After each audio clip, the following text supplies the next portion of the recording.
Just a few hours before my brother's wedding, I got a message. Don't go. Check your husband's garage. I thought it was some kind of prank until I opened the garage door and was left completely speechless. Just hours before my brother's wedding, a message popped up on my phone, chilling me to the bone. Don't go to your brother's wedding. Check your husband's garage. My heart absolutely froze. You know, that morning started like any other beautiful, chaotic wedding day. Sunlight streamed through the windows of our apartment, filled with the happy buzz of pre-wedding preparations. My younger brother, Daniel, was finally getting married to Victoria, and honestly, the whole family was just over the moon. Daniel, he's our golden boy, the life of every party, and seeing him so happy with Victoria, seeing his eyes sparkle when he talked about her, it just filled my heart. As his older sister, I felt so deeply connected to this day. My mom was bustling in the kitchen, making her famous homemade pies, and my dad was meticulously checking off names on the guest list. I was just finishing getting ready myself. My husband, Mark, had already left, saying he had some urgent client meeting. Don't worry, sweetheart, I'll be there in time for the ceremony, he'd said, kissing me goodbye. His tone was so casual, so affectionate, nothing seemed out of place. But even then, something about it just felt off. I looked at myself in the mirror. I saw a confident woman, successful, loved, grounded.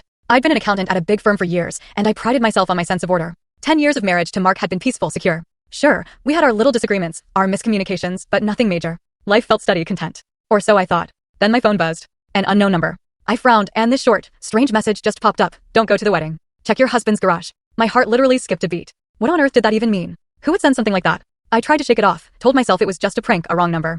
But the dread, it just wouldn't fade. It grew heavier by the second. The apartment, which had been so warm and energetic moments before, now seemed hushed, haunted by a silence that had crept in after Mark left. I reread the message. Check your husband's garage. Why? What would be there? Mark had never hidden anything from me. He'd always been honest. Or at least, that's what I believed. I tried calling him, but he didn't answer. He's probably still in that meeting, I told myself, but my chest tightened with a growing unease. Panic was starting to rise. I tried to distract myself, helped my mom in the kitchen for a bit, but my thoughts just kept looping back. Don't go to the wedding. Check the garage. The words lodged in my mind like splinters. I knew I couldn't ignore it. Something was seriously off. But what was I supposed to do? Drive to the garage? It seemed absurd. Mark would be furious. He'd think I didn't trust him. But how could I shake this gnawing feeling if I didn't check? I looked at the clock. The ceremony was still hours away. Mark should have been back by now, or at least called.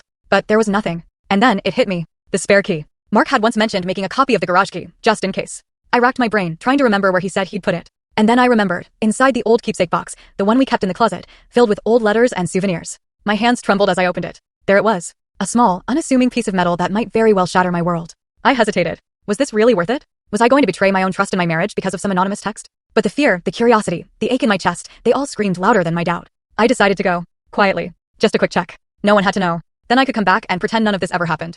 I slipped out of the apartment, careful not to make a sound. My parents were still unaware. I headed downstairs and stepped into the sun. The brightness stung my eyes, but I felt no warmth, only dread. The garage wasn't far, just a few blocks. I walked quickly, my mind racing, doing everything it could to block out the storm of thoughts screaming inside me. Full story on channel, link below. Watch what happened next.